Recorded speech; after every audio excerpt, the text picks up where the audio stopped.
bagaimana cara-cara bersyukur itu gitu. Cara-cara bersyukur itu seperti apa saja gitu. Sementara ini kita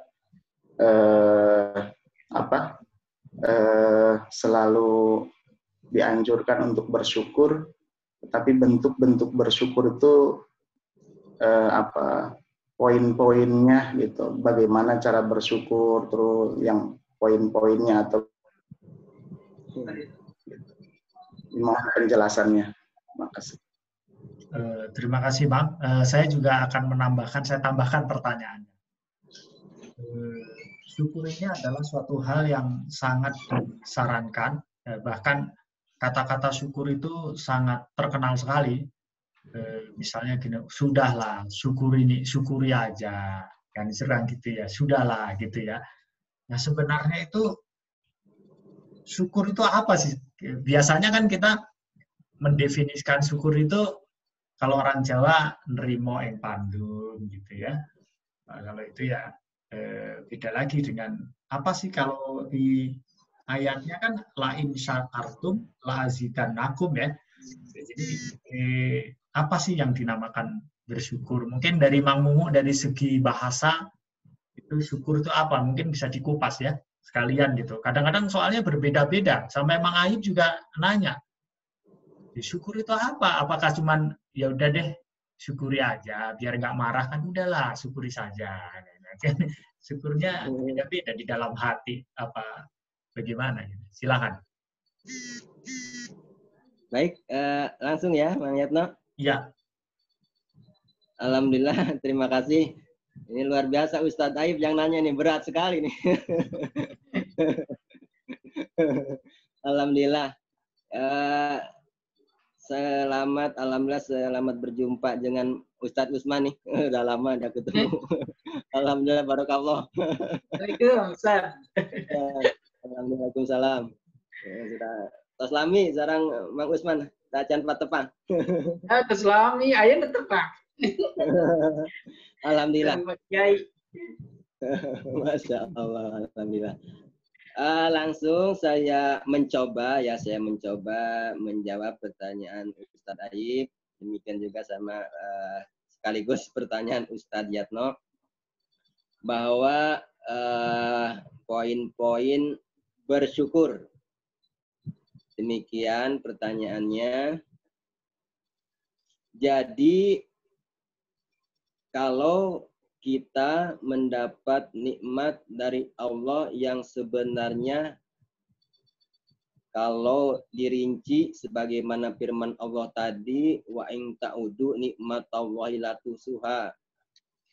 Kemudian biasanya ketika kita merasa mau bersyukur itu kalau ada rezeki dalam bentuk pertama ya mungkin uang. Yang kedua mungkin kalau dalam kerja itu jabatan.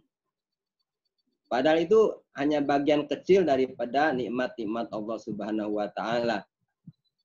Bahwa rezeki itu sangatlah luas meliputi amwal dan angpus. Kalau angpus itu rezeki meliputi daripada apa yang terkena di badan.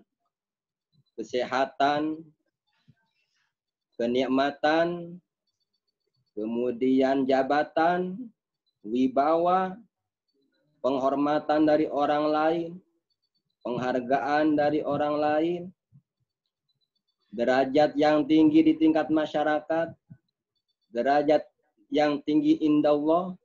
Nah, itu anfus. Kemudian kalau amwal ini bentuk-bentuk fisik. Dari fisik itu mungkin yang familiar disebut rezeki itu mendapatkan uang atau mendapatkan tanah atau mendapatkan mobil atau motor atau segala bentuk fisik yang terlihat oleh mata. Baju, pakaian, sandang, pangan, papan. Bagaimana poin-poin bersyukur supaya kita tidak termasuk golongan yang kufur nikmat. Jadi yang saya pahami bahwa poin pertama, ketika kita menyadari itu adalah nikmat dari Allah, bahwa cara bersyukur yang pertama di dalam hati kita harus bertekad bahwa nikmat Allah ini akan kita manfaatkan, akan kita pergunakan sesuai dengan yang memberi nikmat tersebut. Sesuai fungsi yang diinginkan oleh yang memberi nikmat tersebut. Jadi di dalam hati dulu kita niatkan, kita iktikadkan. Hatinya harus berniat ketika mendapatkan nikmat dari Allah, umpama kalau seperti PNS ini kan awal bulan umpamanya dapat gajian.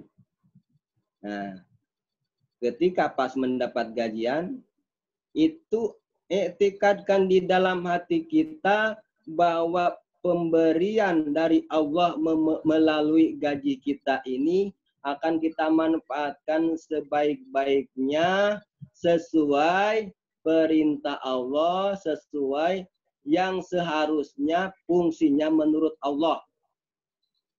Jadi kan kalau mendapat gaji, seharusnya kita memberikan nafkah kepada keluarga. Itu ditekadkan untuk keluarga. Selanjutnya setelah hati kita, nih hati kita dulu posisinya, poinnya hati dulu. Setelah hati kita, kemudian baru disambung dengan lisan. Alhamdulillah. Karena alhamdulillah ala kulli halim, itu alhamdulillah itu harus setiap saat. Bahkan di yaumil akhir ada liwaul hamdi, bendera pujian. Bendera pujian dari Rasulullah dikhususkan bagi hamba-hambanya yang selalu bersyukur bil lisan, setelah hatinya. Bendera liwaul hamdi ini, bendera pujian ini diperuntukkan untuk orang-orang yang bersyukur bil lisan setelah hatinya. Jadi ada suatu golongan banyak mendapat tempat yang khusus, keamanan, kemudian di tempat disampaikan ke tempat surga yang berbendera hamdi, liwaul hamdi. Kemudian setelah nyambung dengan lisan, ucapkan dengan baik alhamdulillah. Pertama, kita memuji Allah. Kemudian hablum minanasnya, yang ketiga, kepada manusianya kita sampaikan terima kasih. Terima kasih atas pemberiannya. Alhamdulillah, terima kasih Ustadz Usman. Demikian. Terima kasih Bang Yatno. Hati, setelah hati adalah kepada Allah lisannya, berucap syukur alhamdulillah, kemudian mengucapkan, menyampaikan upaya kepada sesama kita, mengucapkan terima kasih. Dan bukan sampai di situ. Tadi kan contohnya gajian ya. Setelah gaji ini diterima oleh tangan kita atau ada di rekening kita, itu langsung disampaikan sesuai dengan apa yang menurut pemberinya. Bahwa diberi nafkah untuk keluarga. Sampaikan untuk keluarga. Jangan dipotong dulu ya. Mang Yatno jangan memotong dulu. Nanti masalah memotong. Jangan memotong dulu sebelum disampaikan. Jadi kalau umpama ada kebutuhan baru sampaikan. Selanjutnya, jadi disampaikanlah kepada yang berhaknya. Kalau gaji tadi kan disampaikan kepada istri. Disampaikan kepada yang berhak. Demikian juga saya ambil contohnya umpama kebetulan para kiai, para ustadz di sini adalah diberi ilmu oleh Allah Subhanahu wa taala. Alhamdulillah seluruh santri Nurul Imdad diberikan keberkahan ilmu dari guru kita. Saya yakin seluruh santri Pondok Pesantren Nurul Imdad mendapatkan keberkahan ilmu dan mendapatkan ilmu yang barokah sehingga ilmunya insya Allah bisa ada di dalam hati dan bisa dimanfaatkan. Pertama, bersyukur dalam hati. Alhamdulillah ya Allah, saya diberi kesempatan berguru kepada Mama Kiai Ahmad Zaini Dahlan bin Wikata. Alhamdulillah. Dalam hati, iktikadkan bersyukur. Kemudian, setelah hatinya bersyukur, sambung lidahnya. Alhamdulillah, ya Allah, terima kasih. Saya diberi kesempatan belajar. Diberi kesempatan bertemu dengan Mama Kiai Ahmad Zaini, Kiai Haji Ahmad Zaini Dahlan bin Wikarta. Kemudian sampaikan ucapan terima kasih. Kalau sekarang terima kasih kepada siapa saudara-saudara, terutama Ibu Ustadz masih ada. Terima kasih kepada Ibu.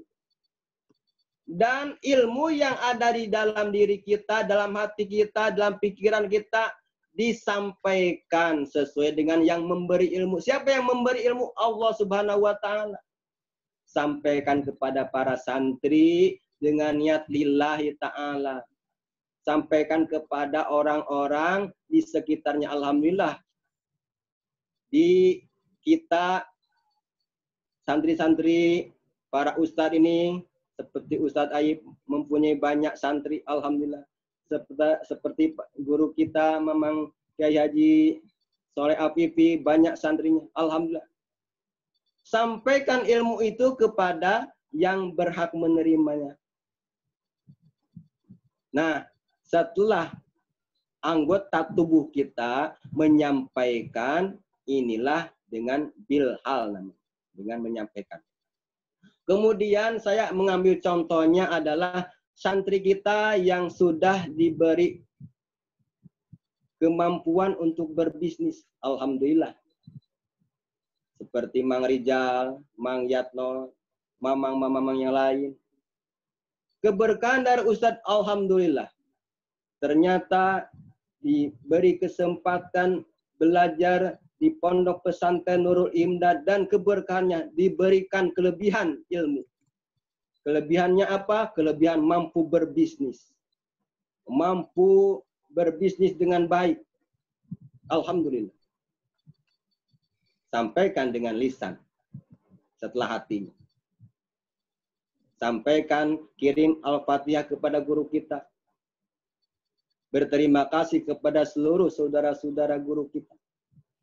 Kemudian, nah di sini tambahan bagi yang memiliki kelebihan rezeki. Terus seperti mamang-mamang santri yang berbisnis dengan berhasil. Rezekinya sudah diberikan oleh Allah yang banyak, itu jangan lupa infak, sedekah, zakatnya. Itu tambahan bilhal. Jadi pertama, hatinya etikan. Pekerjaan hati itu paling pertama. Yang kedua, bilisan kepada Allah. Kemudian yang ketiga, bilisan kepada manusia. Kemudian yang keempat, bilhal. Apa yang diberikan oleh Allah, manfaatkan sesuai yang memberinya. Siapa yang memberinya? Allah Subhanahu wa taala. Demikian mungkin ada tambahan dari para ustadz-ustadz yang lain. Terima kasih, Mang Yatno. Lanjut. Ya.